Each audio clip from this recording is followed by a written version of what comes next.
Boa noite novamente para quem chegou depois que nós nos apresentamos, né? Vamos fazer o seguinte, para a gente poder o tempo render, quem tiver pergunta e quiser fazê-la por escrito, aproveita o bloquinho que tem. Quem quiser fazer pergunta no microfone, daqui a pouco a gente vai liberando, mas a gente vai bater um papo primeiro aqui, e aí quem quiser se candidatar, já, quando eu olhar para cá, já levanta a mão que eu vou selecionando aqui para a gente poder ordenar, ok? Então, eu vou começar, primeiramente, fazendo uma pergunta para a minha, né? O outro microfone está aí? A minha para a Rosa. Você falou sobre a era da convergência, né? E convergir hoje, ideias, é uma questão de ordem social, um mundo tão dividido. Mas a arte, né, muitas vezes, ela faz questionar. E até mesmo que nós discordemos. Como conciliar essa era da convergência com a expressão artística que muitas vezes faz essa divisão para provocar o pensamento e transformar isso em algo produtivo nessa era da convergência? Olha, a sua pergunta me remete ao valor maior, né, um dos grandes valores da força criativa, um ingrediente poderoso, né, para a expressão artística, que é a diversidade. Então, acho que o próprio processo criativo ele acontece melhor, né, mais ricamente, quando ele acolhe o maior grau de diversidade. Então, essa convergência, para mim, ela se dá através da diversidade. Seja uma diversidade etária, por exemplo, né, porque hoje existe muita divisão entre os mais velhos, né, os 60 plus, né, os maduros, né, e os jovens. Essa divisão, ela não é criativa. Então, né, eu Você acho acredita que esse momento que nós estamos com a sociedade vivendo, inclusive de movimentos sectários, seja na cultura, política, é algo que a cultura vai ajudar a superar? Eu acho que o próprio processo criativo, quando você entra no processo criativo, você derruba fronteiras.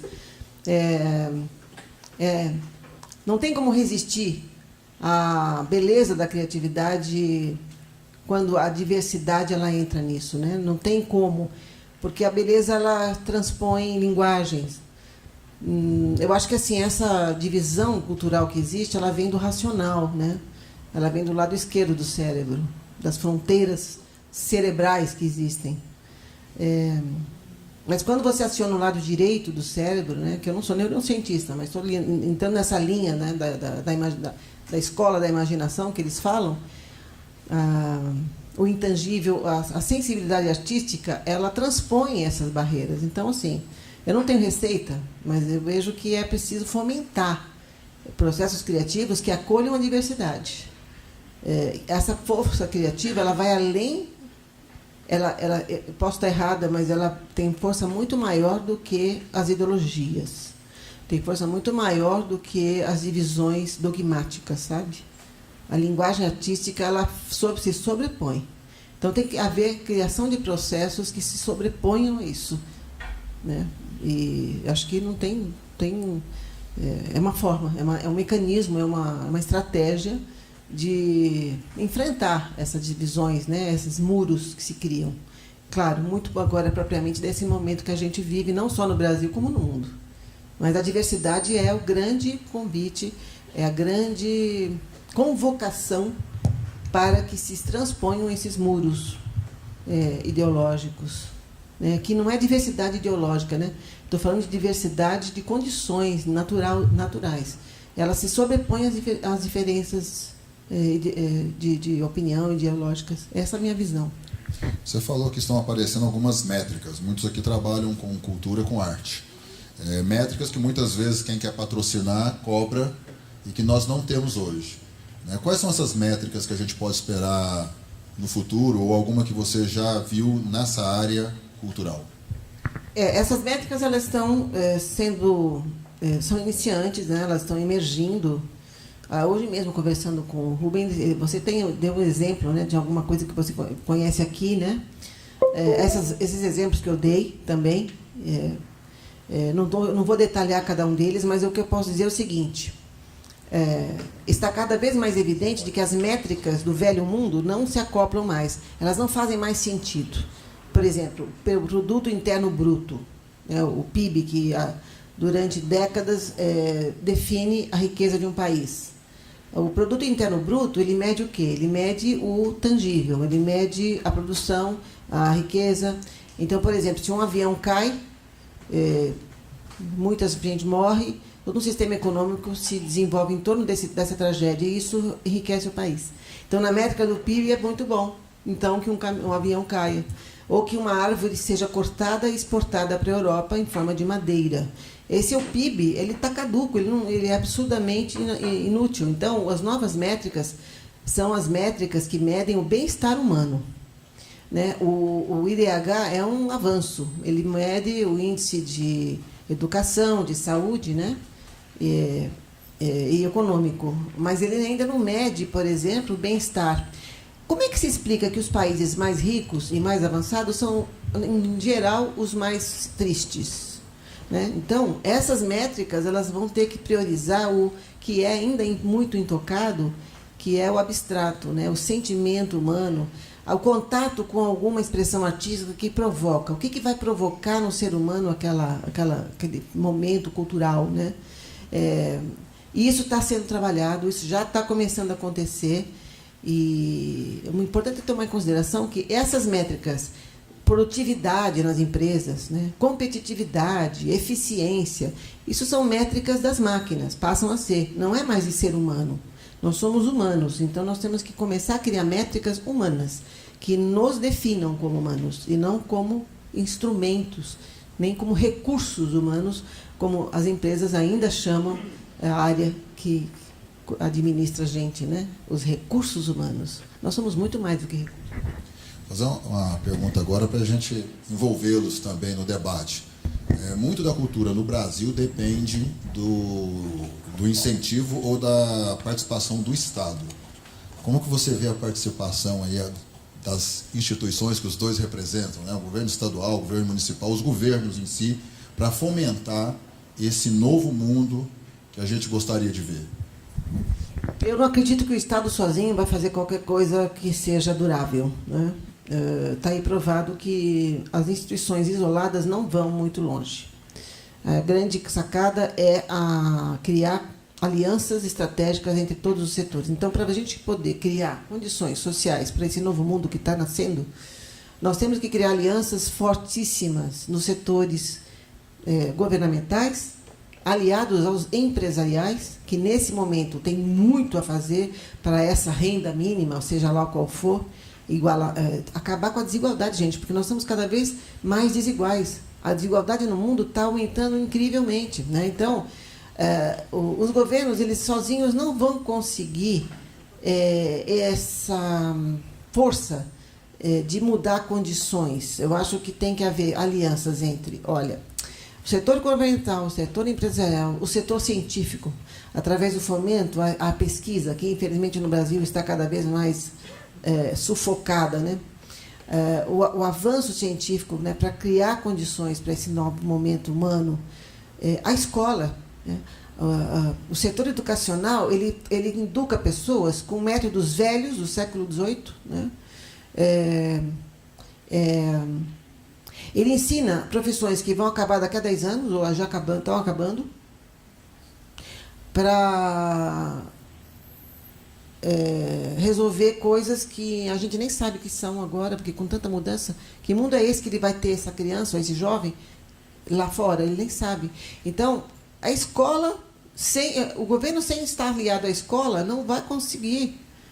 Então, a escola, centros de pesquisa, tecnológicos, científicos, empresas e, claro, o setor governamental, fortemente alinhado. Né? Tem que haver aí um novo contrato social que transforme a nossa relação, né, com o trabalho e com a vida. Relembrando aqui, quem tiver pergunta, quiser escrever, pode entregar para o Rubens ou levantar a mão, que daqui a pouco a gente leva o microfone. Vou envolver então agora a Mônica e o Felipe na discussão. E aí, Mônica, começar com você, depois a gente passa para o Felipe a mesma pergunta. Como você vê a preparação da cidade de Uberlândia, não necessariamente a Secretaria de Cultura, mas a cidade de Uberlândia, envolvendo tudo isso que ela falou, educação, o empresariado, né, porque as pessoas têm que se manter, e nós estamos falando aqui de um novo momento em que a dependência não é só do poder público. Como é que você vê o preparo de Uberlândia para um futuro acontecendo esse otimista que ela vê? Uberlândia é uma cidade peculiar. Quando eu fui ouvindo a Rosa falando e colocando várias questões que foram postas aqui, eu fiquei muito feliz, Rosa, porque essas coisas que você colocou são angústias que estão sendo sentidas fortemente dentro da Secretaria de Cultura. Eu acho que é importante dizer que eu fui secretária durante 8 anos, me afastei 4 e voltei agora. São panoramas completamente diferentes. É como se eu estivesse reaprendendo e revendo todos os valores. Existe uma sociedade inquieta, em busca de caminhos. Existe uma diversidade cultural enorme em Uberlândia. Uberlândia é uma cidade com grandes fontes, grandes riquezas educacionais a nível de formação, grandes inquietudes, grandes diferenças sociais. Existem grupos de pessoas distintos que estão se preparando para essa nova era, vou dizer assim, humildemente. As mudanças estão propostas, não sabemos aonde elas vão.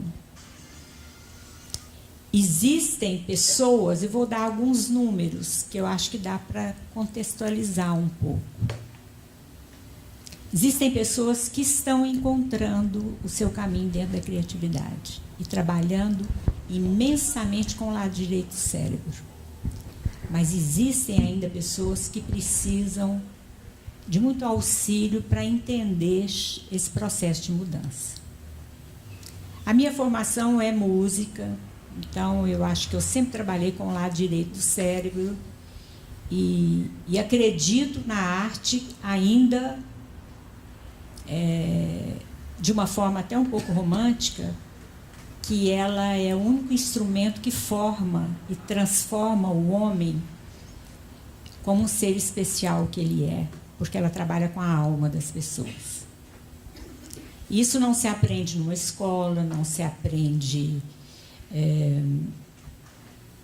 É uma coisa que você cultiva e que você lapida.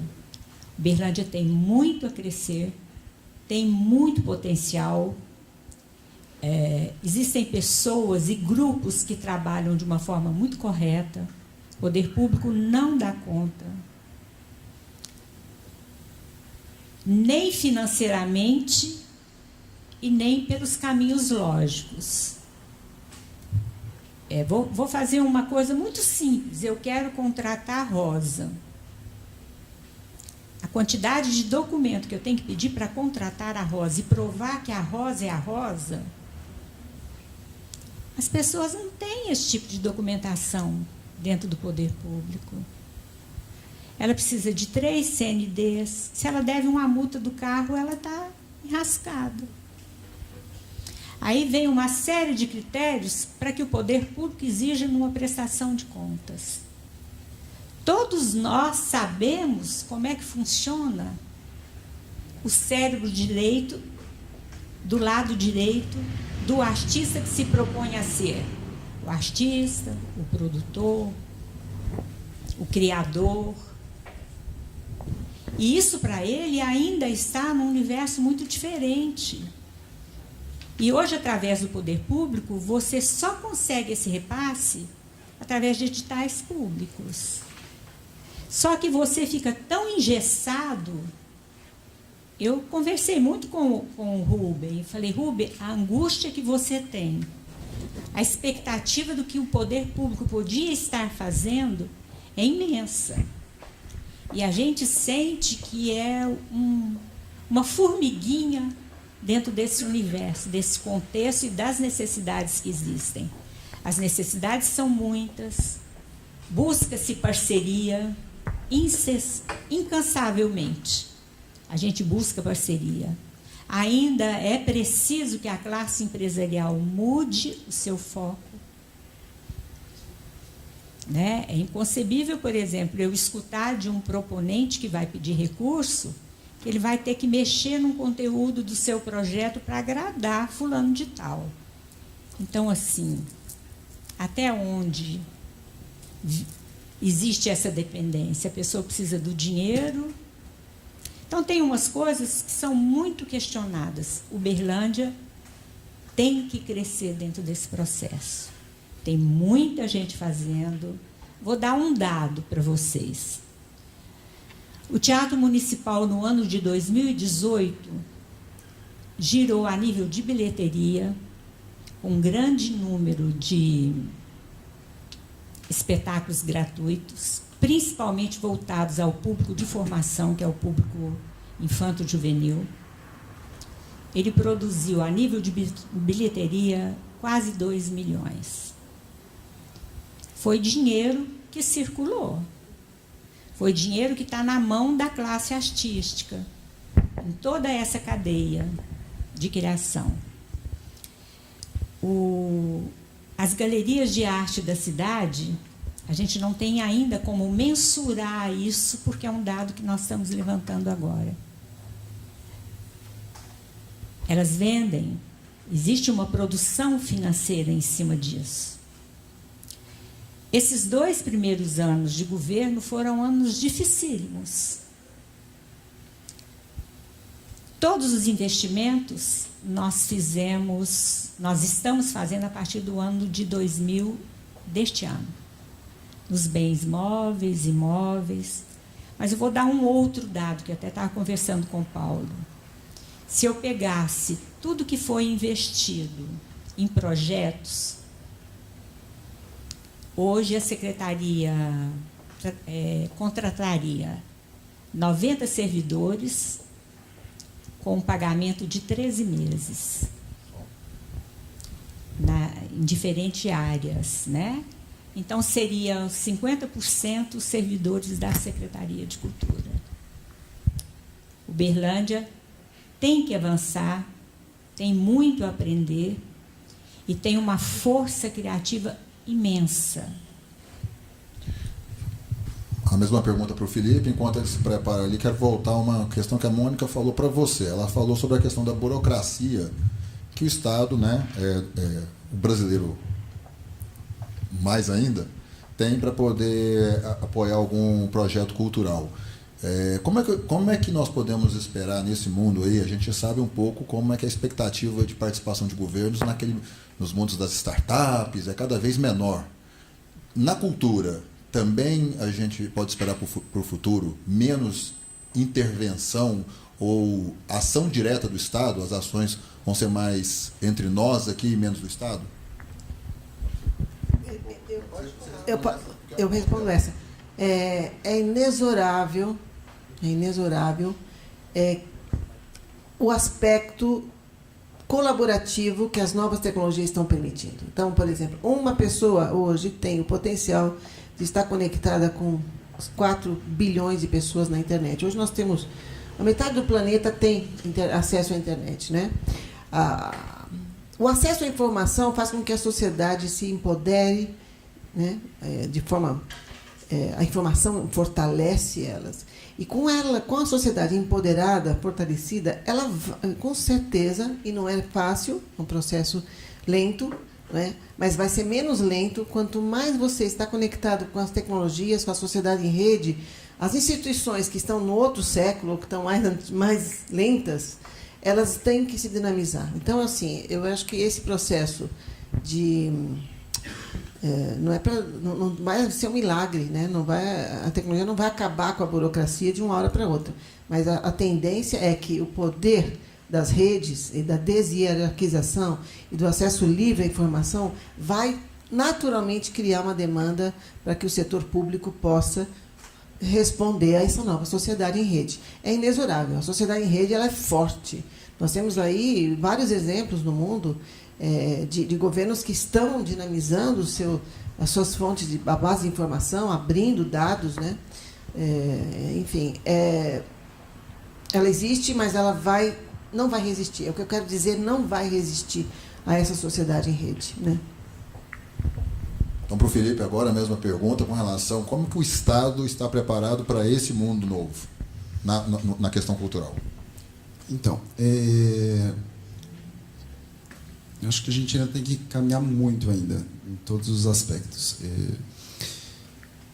Principalmente pensando no viés econômico, nós temos um Estado que ele está muito, né, numa mentalidade econômica muito voltada para a questão antiga de mineração, de siderurgia, industrial. Nós temos que caminhar muito ainda para tentar chegar num modelo econômico que tenha como foco a criatividade. Isso eu não falo nem só sobre a questão puramente cultural, mas em qualquer ramo, né, ramo econômico que envolva a criatividade, a gente não tem a necessidade de caminhar muito para isso. Isso olhando tanto na perspectiva do poder público, mas também olhando da perspectiva da sociedade em geral, do empresariado e tal. Acho que a gente ainda tem que ter muitas evoluções em relação a isso, em que pese a gente ter um Estado com muita diversidade cultural e muita efervescência nesse sentido. Eu acho que a gente ainda tem que caminhar bastante em relação a isso. E aí eu queria aproveitar um pouquinho e fazer uma colocação, na verdade mais uma pergunta, né? Então, para a Rosa, se ela não acha que esse momento que a gente tem passado dentro da sociedade, não só brasileira, isso não é um cenário só brasileiro, a gente tem visto em todos os, né, várias sociedades no mundo afora, de que não se está tendo uma onda reacionária contra essa evolução que tem a criatividade como motor, sabe, né? Acho que você conseguiu entender o que eu quis dizer, né? Nós não estamos passando aquele momento em que muitas pessoas querem que se mantenha como o status quo que existe hoje e não quer ver essa evolução que você colocou em muitos vários momentos da sua fala. O que eu posso dizer é que é isso mesmo, infelizmente, né? Nós estamos vivendo hoje uma era das sombras, né? O recrudescimento do autoritarismo, o recrudescimento do autoritarismo e do separatismo, né? Você mesmo falou da separação em todos os setores. Eu não sei, eu vejo que momentos da história foram sempre cíclicos, né? É um momento cíclico, é resultado, sim, de muitas causas, inclusive da própria falência da globalização, né? O modelo global, ele não entregou o que lhe prometeu, entende? Inclusive a questão da inclusão, ele só recrudesceu a desigualdade, e houve aí um vácuo aberto para aqueles retrógrados, para os retrógrados, os que têm resistência ao belo. Eu normalmente vejo que essas pessoas que são contra a manifestação artística são pessoas infelizes, né? São pessoas que não conseguem alcançar esse nível de linguagem. Então, eu quero dizer para você o seguinte: nós temos que resistir a isso. Não tem como agora a gente mudar esse cenário, mas uma forma de você passar de uma forma mais suave, da gente passar de uma forma mais suave e mais efetiva, é através do intangível, é através da busca do entendimento da alma, é através das expressões que não se limitam a cristalizar palavras, discursos vazios. É aí onde a cultura entra com tudo. A força de uma linguagem criativa, ela transpõe de uma forma mais fácil essas existências. E nós vamos ter que passar por esse momento, infelizmente, né? Que seja breve. É isso que eu posso desejar, né? Nós devemos desejar, que seja breve. E que a cultura possa fazer a sua parte. E resistir, como tem que resistir. É isso. Nós temos uma pergunta da plateia, tem a ver com o assunto, mas se apresente e direcione a sua pergunta. Boa noite. Alô? Boa noite. Eu sou Juliano.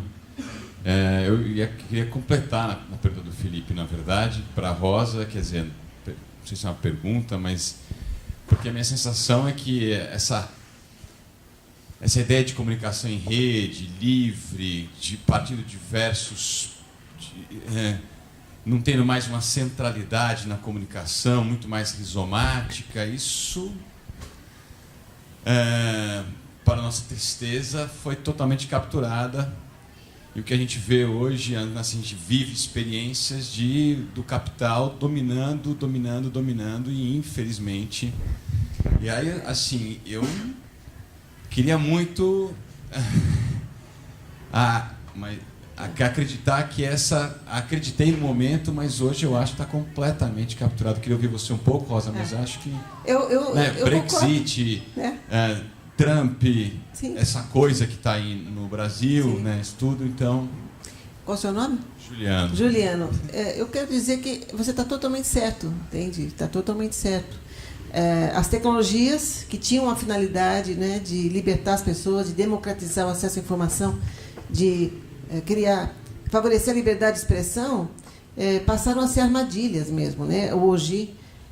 Mas depende muito da forma como você usa.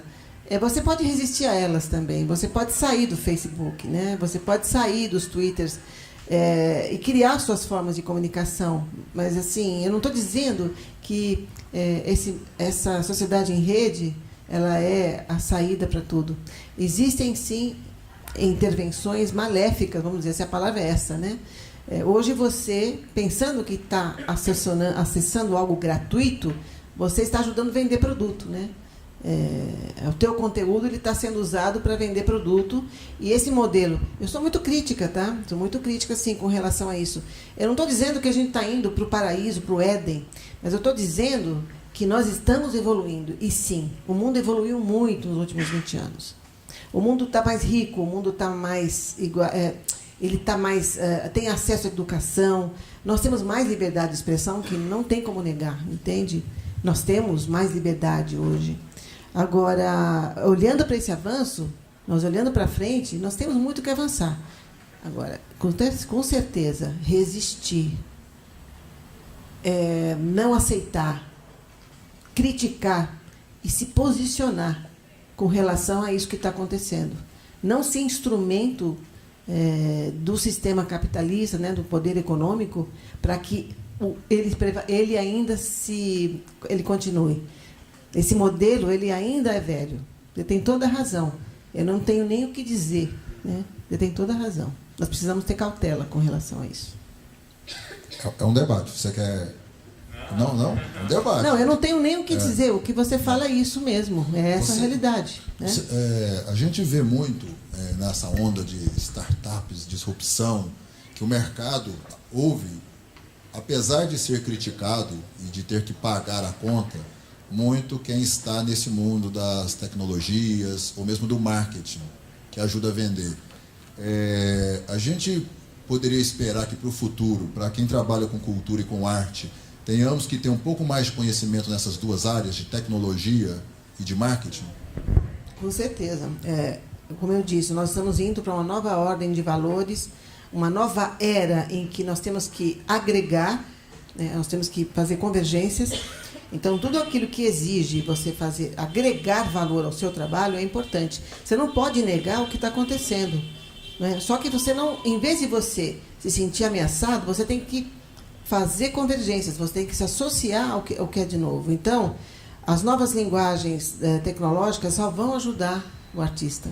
Se você é um artista plástico, vai aprender o que é inteligência artificial, né? Ou se associa a alguém que cria uma startup de marketing digital que favoreça o seu produto, Entende? Utiliza as novas tecnologias para agregar valor. Porque se você não fizer nada, não é o fato de a sua profissão não ser ameaçada pela tecnologia, é o fato de você criar valor para a sua profissão para conviver nessa nova era.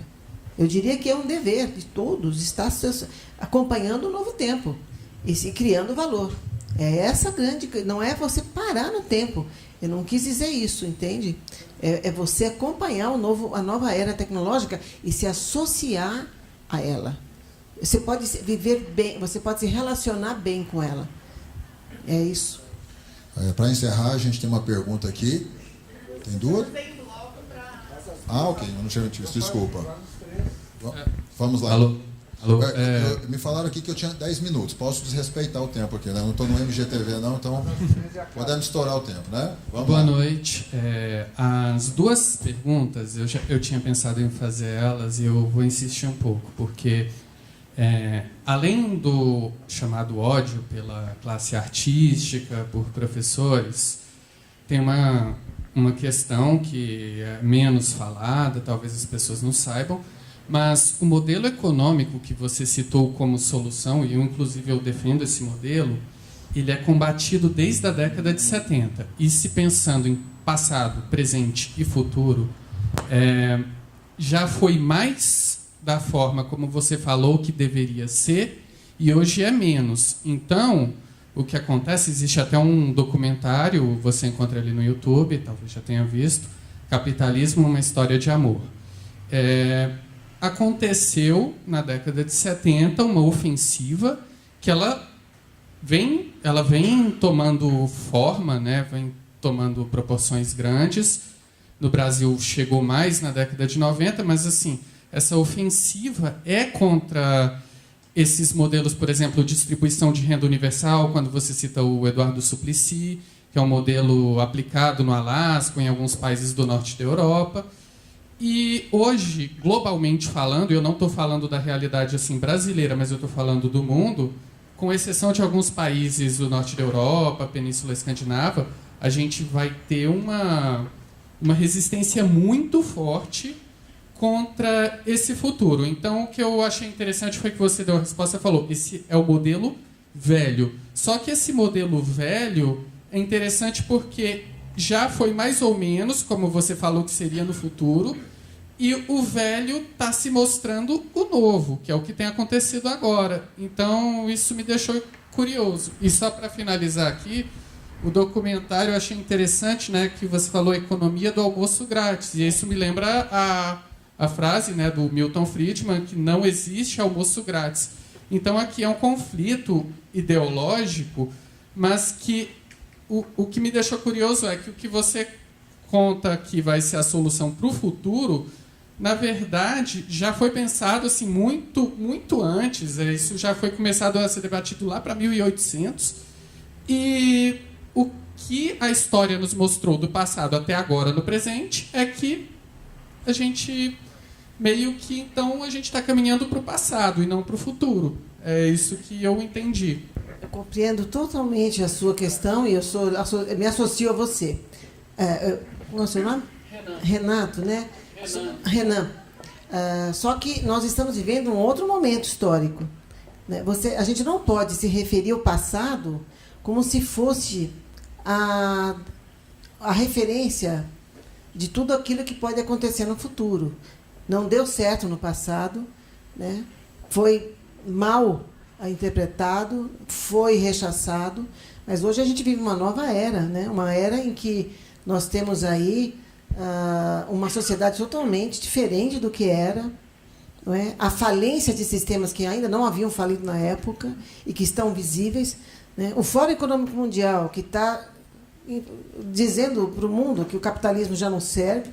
Então, enfim, eu acho que a gente tem que dar uma chance para esse futuro e não ficar só pensando naquilo que não deu certo no passado, porque nós estamos vivendo um momento de saltos quânticos em mudanças. Tem todo um problema aí, um monte de problema. Tem a tentativa de perpetuar os sistemas velhos, até as próprias startups. Eu sou crítica, não sei quem que tem hoje lida com startup aqui, mas as startups, em geral, elas acabam perpetuando o sistema econômico. Por quê? começam livres, começam com novos modelos, mas depois elas vão se capitalizando e vão parar na Bolsa de Nova York. Então, começam a criar gestões hierarquizadas do mesmo jeito. Então, nós temos uma transição. Eu diria que a gente tem que dar chance para essa transição, que é nublada, que é conturbada, cheia de paradoxos, cheia de incongruência. Mas o que eu proponho para você é dar uma chance, porque se a gente se refere só àquilo que não deu certo no passado, você perde a oportunidade de apreciar a possibilidade do novo. É isso que eu te recomendo, mas eu concordo com você. Eu queria... Não sou... Então, mais uma pergunta aqui. Boa noite. Meu nome é Viviane Lemes. Eu sou proprietária da Flanar Turismo. Nós trabalhamos com turismo e fizemos uma opção já há 10 anos por desenvolver roteiros inteligentes, contextualizados, mas com vivências que realmente promovam, né, a transformação, mudanças de paradigma nas pessoas, a percepção do mundo. E, como nós estamos falando aí dos contrastes, eu tive um conhecimento que assim transformou a minha percepção de mundo e a minha maneira de trabalhar o turismo, que foi a experiência que conheci na Paraíba, que considero hoje ser um dos estados avançados em termos de aplicação dos conceitos de economia criativa, produção associada e economia colaborativa, né? E eu gostaria de saber, o que eu tenho percebido hoje nos meus grupos, é que essa questão da vivência no turismo, das experiências concretas, das experiências criativas, elas têm sido muito fortes, numa contraposição a esse mundo virtual. Tenho percebido um cansaço muito grande, uma necessidade de viver o mundo de outra forma, de sonhar, de vivenciar concretamente experiências e fortalecer laços de amizade, de solidariedade. Vi isso muito claramente colocado na Paraíba. Tive contato com uma comunidade, que é a comunidade Xande Jardim. Né? Hoje tem uma moça que tem feito uma revolução silenciosa na sua comunidade, que é a Luciana Balbino, aplicando os conceitos da sustentabilidade, dessa produção associada, porque hoje nós não podemos pensar o turismo apenas como uma atividade meramente contemplativa. Então, nós temos uma cadeia de atividade que envolve o atrativo, mas envolve a gastronomia, envolve o artesanato, envolve a dança, envolve o design, enfim, uma série de atividades que nos conectam, né? Eu gostaria que você falasse um pouco sobre a força dessas novas economias e a capacidade que ela tem de transformar os territórios. Essas economias, eu coloquei lá na minha apresentação um dos grandes vetores da transformação, né? Porque a gente está saindo do velho modelo, né, da escassez, o modelo do reducionismo, eu falei do PIB, né? Que também não consegue medir o intangível, e estamos passando para um modelo de troca, um modelo de relacionamentos humanos, um modelo de confiança, né? Um modelo de abundância. Eu não gosto de usar muito essa palavra abundância de uma forma errada, porque tem muita gente se apropriando desse termo de abundância de uma forma inapropriada. Até o sistema econômico fala de abundância quando não é, mas eu estou falando da verdadeira abundância, né? O que eu vejo em todas essas economias, seja a colaborativa, a criativa, a compartilhada e tudo, né? As próprias novas moedas, né? São manifestações da volta daquilo que é naturalmente humano. O que é naturalmente humano?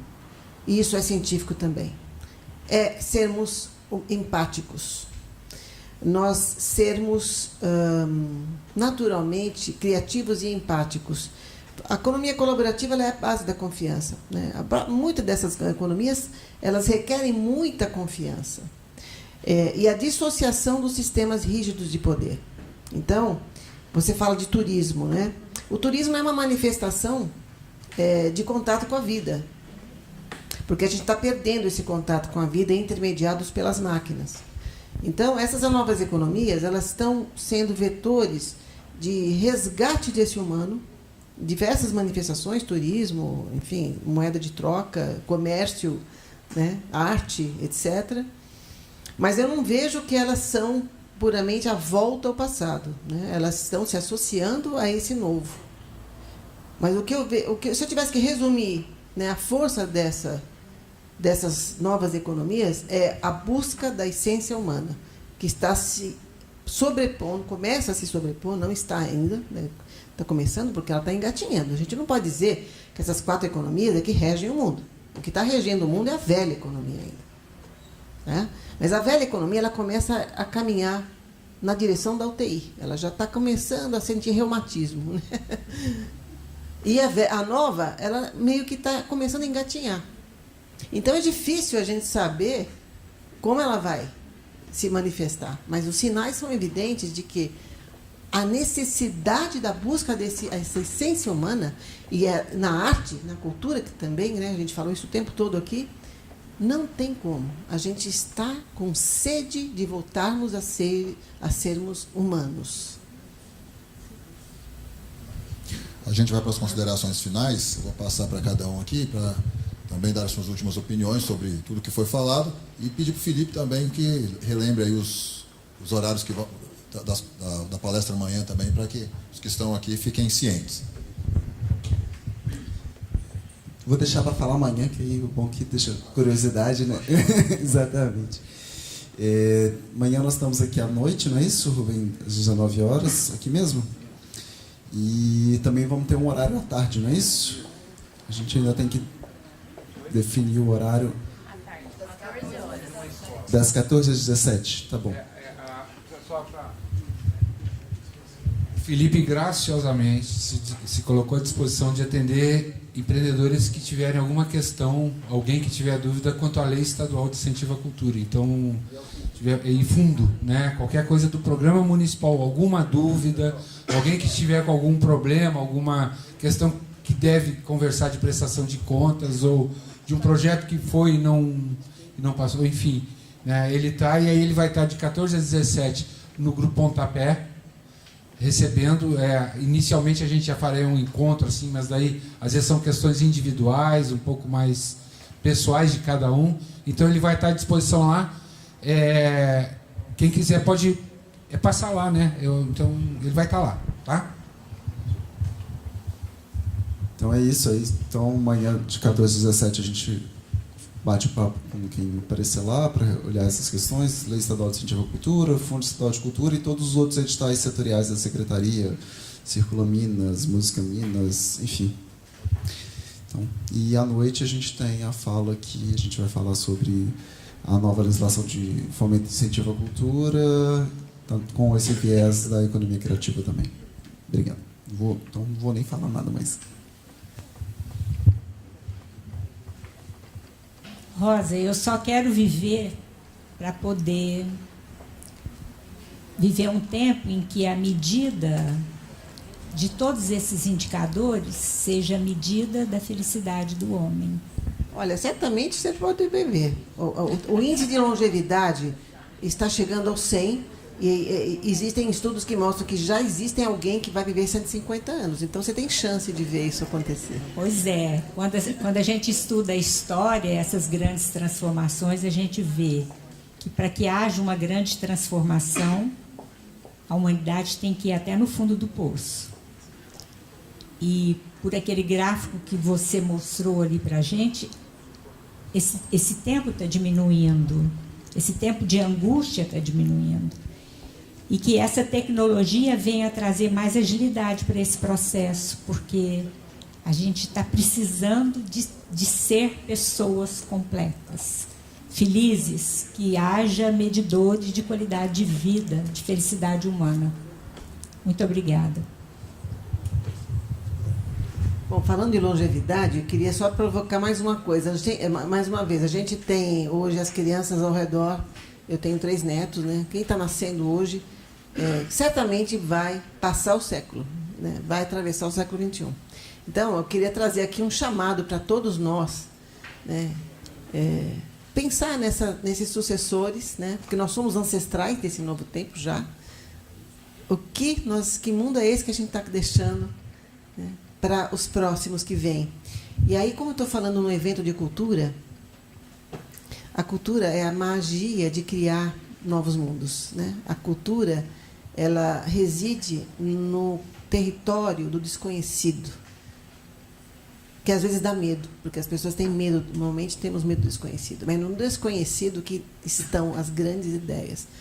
Então, eu queria deixar aqui essa convocação para todos que estão envolvidos com cultura, de fortalecer, de mobilizar os talentos, os processos, os recursos, para que esse mundo crie um novo imaginário. É o que nós estamos precisando. Não é esse imaginário do Jornal Nacional, não é o imaginário das ficções científicas, né? Não é o imaginário de toda a mídia que a gente hoje tem visto, né? Por trás, mobilizados pelo sistema econômico. É o imaginário que faça florescer a esperança.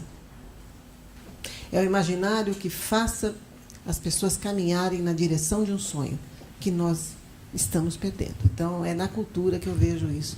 Então, pensando nesse ano 2100, o que vai fazer essas crianças andarem para frente? Eu acho que a cultura tem todo o poder para fazer isso. E eu quero agradecer, de novo, o privilégio de estar aqui, falando com pessoas tão incríveis, podendo interagir com pessoas tão bacanas, e, enfim, muito obrigada, viu?